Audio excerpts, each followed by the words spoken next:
ये स्टोरी है एक लड़के की जिसका नाम होता है एरन। एरन को हाइकिंग का बहुत शौक होता है। वो नई नई जगहों पे जाके हाइकिंग करता है। इस कहानी में एरन एक बंजर और सुनसान इलाके में हाइकिंग के लिए आया होता है। जब वो हाइकिंग कर रहा होता है तो उसे दो लड़कियां नज़र आती हैं जो रास्ता भटक चुकी होती हैं। एरन उन्हें गाइड करता है और वो लोग काफ़ी दूर तक चलते हैं। उसके बाद एरन को एक शॉर्टकट मिलता है। वो लड़कियां भी एरन की बात मान लेती हैं। अब वो तीनों पहाड़ी दर्रों से गुजरते हैं। ये रास्ता बहुत तंग होता है। यहाँ एरन नीचे गिर जाता है जिससे वो लड़कियां बहुत डर जाती हैं। लेकिन एरन जहाँ गिरता है उधर बहुत पानी होता है। वो उन लड़कियों को भी कूदने के लिए आवाज़ लगाता है। उसके बाद वो लड़कियां भी पानी में कूद जाती हैं। फिर वो लोग वहाँ काफ़ी इंजॉय करते हैं और एरन उनसे पूछता है हम दोबारा कब मिलेंगे। तो वो लड़की बताती है कि कल रात हमारे घर एक पार्टी है, तुम भी आ जाना। उसके बाद लड़कियों को रास्ता बताकर एरन अपने हाइकिंग के सफ़र पर निकल जाता है। एरन उस सुनसान इलाके में बहुत ऊंचे नीचे और तंग रास्तों से गुजरता है। वहीं पर उसे एक पत्थर नज़र आता है जिस पर एरन पाँव रखता है और वो पत्थर फिसल जाता है और एरन नीचे गिर जाता है और वो पत्थर उसके ऊपर गिरता है और उसका हाथ पत्थर के साथ फंस जाता है। एरन बहुत ज़ोर लगाता है लेकिन उसका हाथ उधर से छूट नहीं पाता। एरन उन दो लड़कियों को पूरी ताकत से आवाज़ देता है लेकिन वहाँ से उसकी आवाज़ बाहर जाना बहुत मुश्किल होता है और वो सुनसान इलाका है जहाँ दूर दूर तक इंसानों का नामो निशान तक नहीं होता।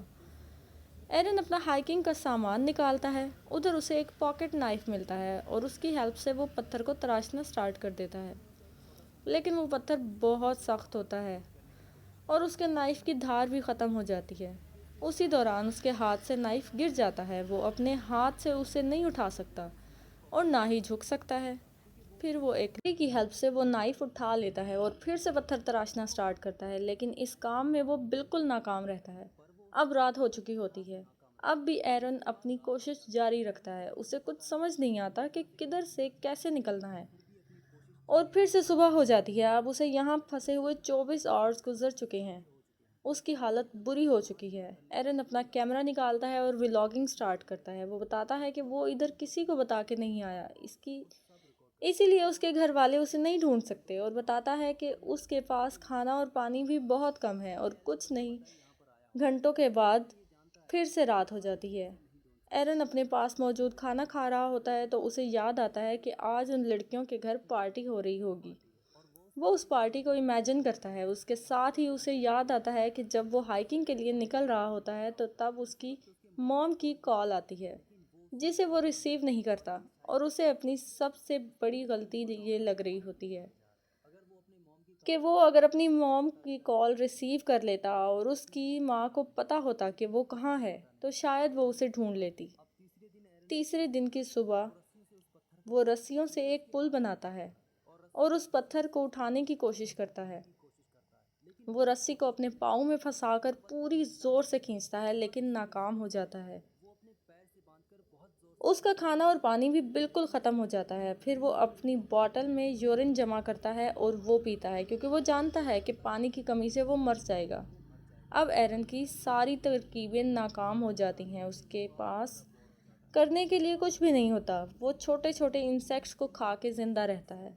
अब वो डिसाइड करता है कि वो अपने बाजू को काट देगा और वो अपनी नाइफ से बाजू काटने की कोशिश करता है लेकिन नाइफ की धार बिल्कुल ख़त्म हो चुकी होती है।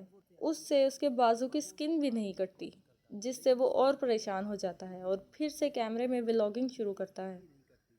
फिर रात हो चुकी होती है। उसे अपने दोस्त बहुत याद आ रहे होते हैं और अपनी लाइफ को मिस कर रहा होता है।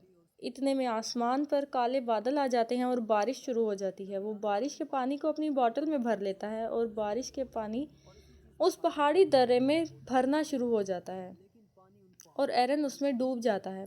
पानी भरने से एरन अपने बाजू को जल्दी से पत्थर से छुड़ा लेता है और भाग के अपनी कार में चला जाता है। अचानक उसकी आंख खुल जाती है।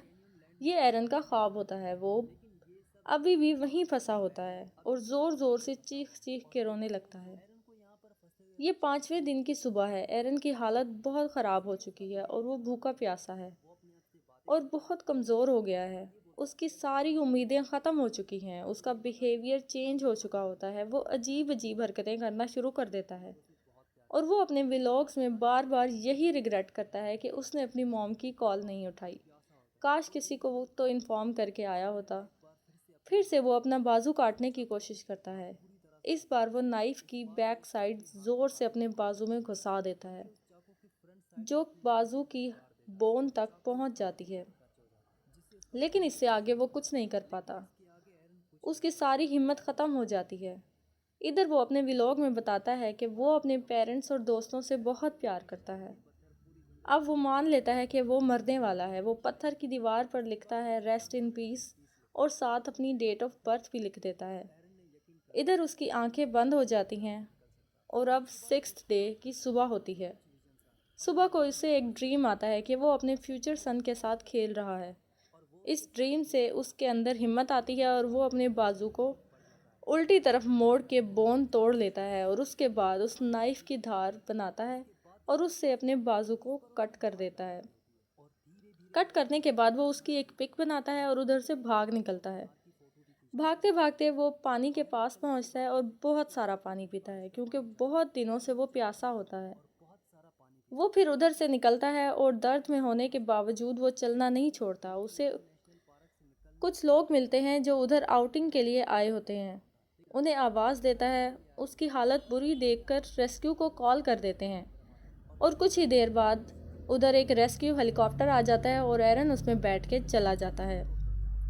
उसके बाद कुछ वक्त बाद एरन को दिखाते हैं, जो अपने कटे हुए बाजू के साथ स्विमिंग कर रहा होता है और बहुत हैप्पी होता है। वहाँ से निकलने के 3 साल बाद वो एक लड़की से मिलता है और उससे शादी कर लेता है और उसका एक बेटा होता है। उधर उसने जो ख्वाब देखा होता है वो सच हो जाता है।